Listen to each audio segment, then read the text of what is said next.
C'est un bébé qui était condamné par une maladie rare du foie et qui aujourd'hui sourit à la vie. L'hôpital pour enfants de Philadelphie vient de réussir une première mondiale. Les médecins ont réparé l'ADN du petit KJ grâce à une technique inventée par une Française. Emmanuelle Charpentier avait d'ailleurs reçu le prix Nobel de chimie en 2020. Une prouesse qui redonne espoir à des millions de personnes. Mathilde Guénégan.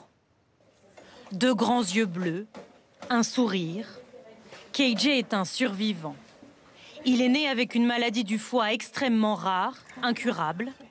Une maladie génétique qui touche un enfant sur 1 million dans le monde.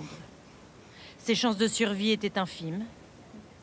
Mais en 6 mois à peine, les médecins ont pu élaborer une thérapie génique sur mesure. Jour après jour, son état de santé s'améliore.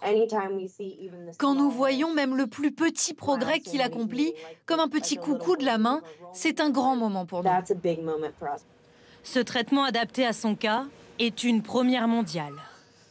KJ a reçu la première dose du traitement vers ses 6-7 mois. Nous sommes très heureux d'annoncer aujourd'hui qu'il a reçu en tout 3 doses, sans aucune complication. Concrètement, le traitement administré à KJ utilise la technique des ciseaux moléculaires. Des enzymes sont injectées dans l'organisme. Elles sont programmées pour aller cibler précisément la mutation du gène malade, celui qui dysfonctionne. Elles le sectionnent et ensuite corrigent la séquence génétique. Une prouesse médicale.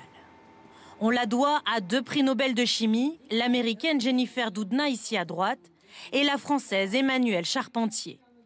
Couronnées en 2020, elles ont inventé le procédé qui a permis de faire le traitement.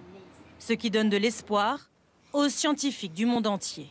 Ça permet d'envisager qu'une approche du même type, sur mesure, une approche sur mesure de la médecine personnalisée, soit mise en place pour de nombreuses maladies rares. Il y a aujourd'hui 85% des maladies rares qui touchent moins d'1 personne sur 1 million et pour lesquelles on a beaucoup de mal à développer des médicaments, développer des thérapies.